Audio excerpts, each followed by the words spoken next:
Pemirsa, masa tenang pemilu akan berlangsung dari tanggal 11 hingga 13 Februari. Pada masa tersebut, Bawaslu meminta kepada seluruh peserta pemilu untuk menurunkan seluruh APK yang telah terpasang.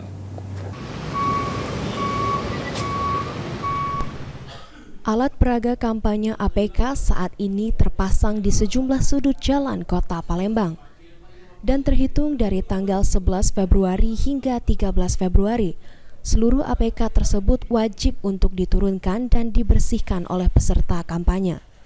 Karena masa kampanye akan masuk dalam masa tenang sebelum nantinya akan dilakukan pencoblosan pada tanggal 14 Februari. Disampaikan oleh Komisioner Bawaslu Sumsel Ahmad Nafi, pihaknya meminta kepada seluruh peserta pemilu menurunkan seluruh APK yang terpasang dengan sukarela. Bawaslu juga menurut Ahmad Nafi akan berkoordinasi dengan pemerintah daerah, dalam hal ini Satpol PP, guna menurunkan seluruh APK yang terpasang di sejumlah lokasi pada masa tenang pemilu di tanggal 11 dan 13 Februari.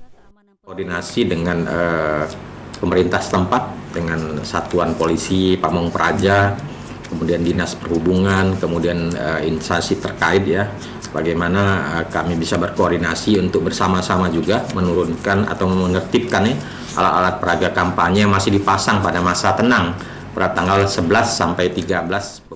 Saat ini APK yang terpasang di sejumlah lokasi jumlahnya mencapai puluhan ribu dan itu wajib untuk ditertibkan saat masa tenang pemilu.